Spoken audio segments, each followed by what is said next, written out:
Welcome back everyone, Racer X here, and today we're going to be talking about the incoming 2026 Charger 6-pack. No, not the EV, this is the Hurricane equipped car with the twin turbo inline 6 in both a standard output and a high output, and they just released all of the specs. Unfortunately, Dodge had a media embargo that was in effect until right now when I released this video, but now I can actually talk to you guys about some of the specs of the car, my thoughts, maybe one of the major Achilles heels of this car, and maybe you guys can determine for yourself whether it's worth a look. If you guys are brand new to my channel, please do me a big gigantic favor. Don't forget to subscribe to the channel. It is absolutely free, and so many of you guys watch my content but don't subscribe. And with that said, off we go.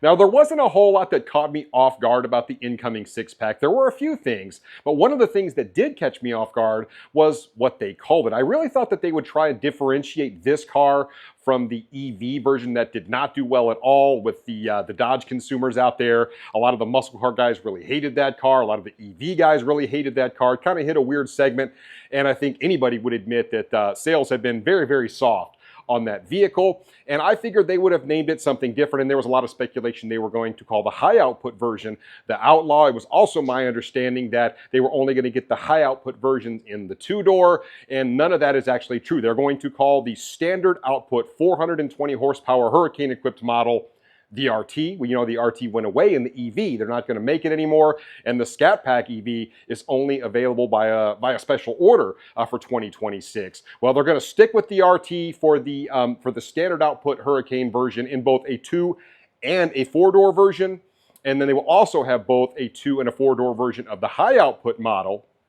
And they're not going to call that the Outlaw. They're just going to call it the Scat Pack once again. So I guess it is a Scat Pack 6-pack, which I thought was a little bit weird as well. Just caught me a little bit off guard. So once again, you have an RT and a Scat Pack, 420 horsepower versus 550 horsepower. Those numbers obviously didn't catch anybody by surprise.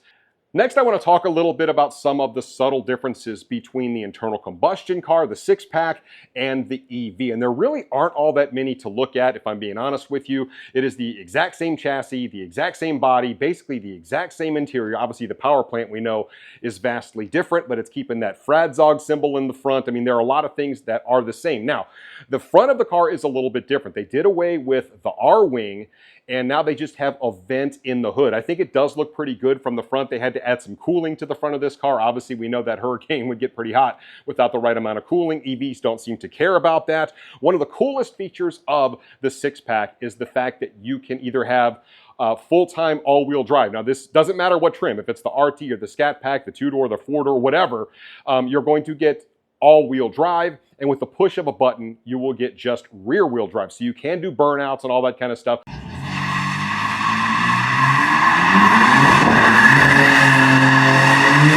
And I think that is actually really cool technology. I'm glad they put that in this car. So this car will be a monster on the street simply because of the all-wheel drive system in it. And I think that is really appealing. Also, the exhaust on this car actually looks and sounds pretty good. 100 millimeter exhaust tips on this thing. It has dual mode active exhaust on it. And I think they did pretty good. I know they worked very, very hard on getting the exhaust right on this car. And no, it doesn't sound like a supercharged V8 Hemi. But I think it actually sounds really good. The exhaust note of it, everything I've heard on the internet. Of course, I'm going to get to see this car here probably tomorrow and really kind of listen to it, hopefully get to drive it a little bit and give you more thoughts on this. But I think they did a pretty darn good job with the exhaust on the car. Now, I want to talk a little bit about the performance statistics that they did give us. They didn't give us a ton, but they gave us enough to kind of get the general sense of how this car is going to perform. We know it's going to come equipped with the HP75 8-speed transmission. A lot of people speculated this thing would hold as much power as the outgoing HP90 you found in the Hellcats and all that good stuff. It's kind of proven that it hasn't. Roadkill nights last year, lots of guys popped transmissions, and I don't know, we'll just have to wait and see how it holds up. I'm being told that it's a bit more robust now, so we'll just kind of have to wait and see what happens with it. But 0 to 60 in this car, they're saying, is going to take 3.9 seconds, so under 4 seconds, and they say it will do it on the street. That is pretty impressive, if I don't say so myself. Now, the quarter mile, not quite so impressive in my mind. They say 12.2, and there's a big reason why. We'll talk about that here in just a second. But I kind of hoped for a car that was going to run high to mid 11s. Maybe that was just me being overly optimistic, but that's kind of where I thought we would be with this car. Top speed, 177 mile an hour. Not too shabby, pretty close to the outgoing Scat Pack, despite it having more power. But here's the big thing, and this is kind of the big rub for me, because I really do like just about everything about this car. And like I said, I know it doesn't have a fire-breathing V8. I have a lot of respect for the Hurricane engine. I think this is going to be a very fun car to drive. And one of my biggest hopes, and I've talked about this in other videos, was that they would make a concerted effort to make this car way, way lighter. Now, we already know that this thing is basically as wide as you can make a car without having to put those little 3 dots in the front like you see on a TRX and all that kind of stuff. I mean, they literally made this thing as wide as possible. I think it was like that close. They said like 1/3 of an inch or something from being basically too wide. And it's all around a bigger car than the outgoing models, which were already big. But here's the thing, the old Hellcats, my Charger, for example, was like 4,600 pounds. Thought it was pretty darn heavy, right?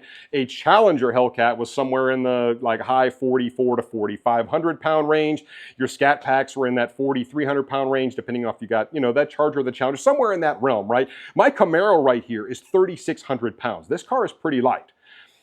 This car came in, and I asked this question during the press conference, at 4,816 pounds. Oh, come on! We're talking 200 pounds more. Even though the engine is much lighter than a Hellcat engine, it was still 200 pounds more than the outgoing Charger Hellcat, 400 pounds more than the outgoing Challenger Hellcat. It's 1,200 pounds more than this Camaro. It is absolutely just super heavy. Now, I know a lot of this has to do with that all-wheel drive system. I know Dodge worked really hard on this, but just the performance guy in me just died hearing that it's 4,800 pounds. That is really freaking heavy. And that's why I said I wasn't all that impressed with the quarter-mile number. The fact that 0 to 60 is under 4 seconds on this car with 550 horsepower is still really impressive.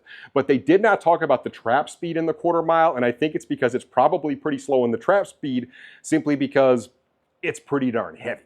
And it's a lot of weight for that Hurricane engine to move. Now, I know the Hurricane does really well with the Grand Wagoneer, and that thing's really heavy. So I know this thing will still feel very capable.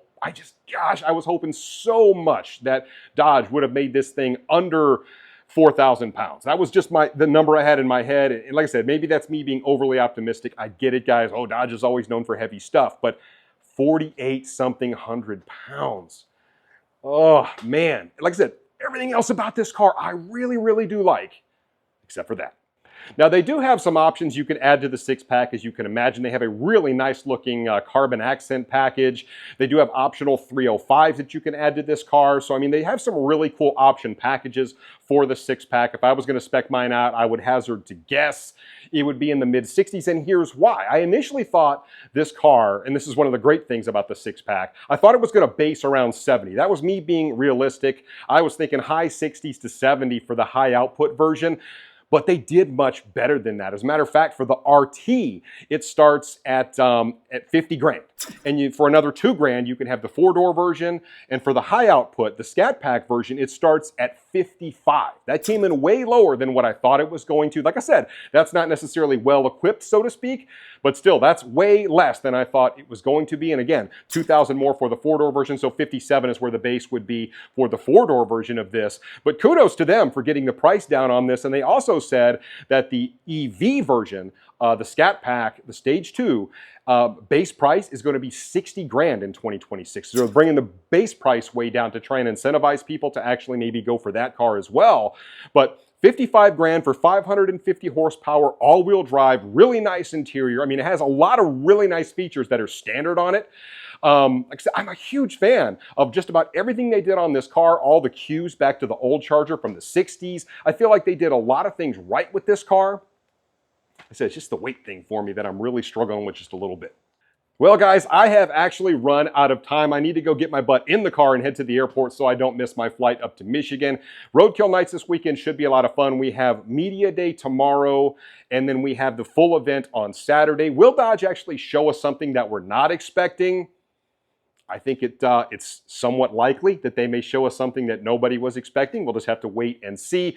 Ultimately, if you guys see me out there, definitely come up, say hi to me. I love saying hi to the folks like when I get out at those events. I fully intend on bringing you guys a lot of content over the course of the next 6 to 10 days of all of the content that I film while I'm up there. Hopefully I have a sit down with some of the executives while I'm up there, asking them a little bit more about what is coming. But ultimately, I just wanted to put this information out there about the 2026 Charger 6-pack. They also did mention, and I didn't talk about this, the Durango Hellcat will be getting a jailbreak version in 2026. They got a bunch of wild colors. You can spec the thing out just to the hilt, right? You can add all these different color options. They added some new ones, and I would assume that will hit the configurator here towards the end of the year.